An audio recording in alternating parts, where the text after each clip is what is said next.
গুম বিরোধী আন্তর্জাতিক সনদে যুক্ত হলো বাংলাদেশ। সকালে উপদেষ্টা পরিষদের বৈঠকে প্রধান উপদেষ্টা এই সনদে যুক্ত হতে স্বাক্ষর করেন। এছাড়া কেবল একটি পরিবারের সদস্যদের রাষ্ট্রীয় বিশেষ সুবিধা প্রদান, সুস্পষ্ট বৈষম্য এই যুক্তি দেখিয়ে বঙ্গবন্ধু শেখ মুজিবুর রহমানের পরিবারসহ সদস্যদের নিরাপত্তা বাতিলের অধ্যাদেশও চূড়ান্ত অনুমোদন দেওয়া হয়েছে। বৈঠকে জানানো হয়, কালো টাকা সাদা করার সুযোগ আর রাখা হবে না। এত এক্সকিউজ লাগে? অন্তর্বর্তী সরকার গঠনের পর প্রধান উপদেষ্টা ডক্টর মোহাম্মদ ইউনূসের নেতৃত্বে চতুর্থবারের মতো বৈঠকে বসে উপদেষ্টা পরিষদ। সকালে প্রধান উপদেষ্টার কার্যালয় রাষ্ট্রীয় অতিথি ভবন যমুনায় প্রায় 3 ঘণ্টা চলে এই বৈঠকে প্রধান উপদেষ্টা গুম বিরোধী আন্তর্জাতিক সনদে সই করেন। এতে করে গুম বিরোধী আন্তর্জাতিক দিবসের একদিন আগেই এই সনদে যুক্ত হলো বাংলাদেশ। এখন পর্যন্ত বিশ্বের 75টি দেশ এই সনদে যুক্ত হয়েছে। এছাড়া বৈঠকে বঙ্গবন্ধু শেখ মুজিবুর রহমানের পরিবারসহ সদস্যদের নিরাপত্তা বাতিলের অধ্যাদেশ 2024-এর খসড়ায় নীতিগত ও চূড়ান্ত অনুমোদন দেওয়া হয়।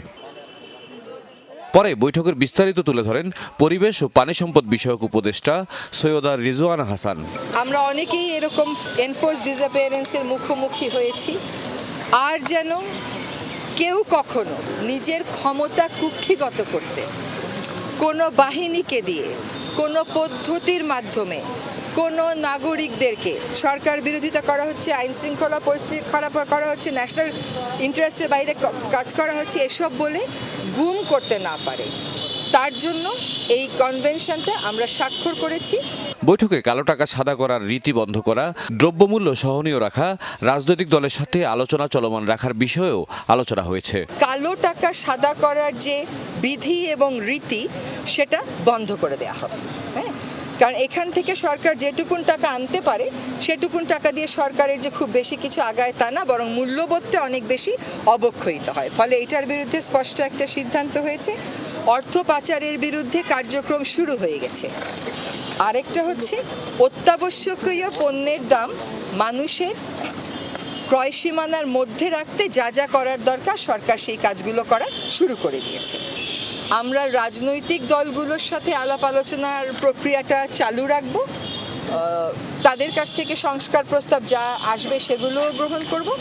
ফুটবল টুর্নামেন্ট ও ক্রিকেটে সম্প্রতি চমৎকার নৈপুণ্য অর্জন করায় খেলোয়াড়দের সংবর্ধনা দেওয়ার সিদ্ধান্তের কথাও জানান তিনি। সার্ক অনূর্ধ্ব 20 চ্যাম্পিয়নশিপ, যেটা 2024, বাংলাদেশ প্রথমবারের মতন চ্যাম্পিয়ন হয়েছে।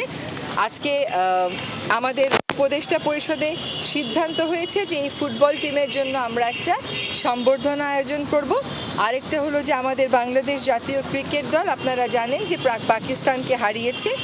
তো আমরা মনে করছি যে এই যে একটা উদ্যম এসছে খেলোয়াড়দের মধ্যে, এটাকে ধরে রাখবার জন্য তাদেরকে অভিনন্দন জানানো দরকার। এছাড়াও প্রধান উপদেষ্টার নিরাপত্তা বিধানের দিকটি অন্তর্ভুক্ত করে বিশেষ নিরাপত্তা বাহিনী বা স্পেশাল সিকিউরিটি ফোর্স সংশোধন অধ্যাদেশ 2024 উপদেষ্টা পরিষদের বৈঠকে সর্বসম্মতিক্রমে অনুমোদন দেওয়া হয়েছে। বন্যার কারণে রপ্তানিমুখী শ্রমিকদের স্বার্থ সুরক্ষার বিষয় নিশ্চিত করার সিদ্ধান্ত হয় উপদেষ্টা পরিষদের সভায়। তৌহিদ মিথুন, যমুনা নিউজ, ঢাকা।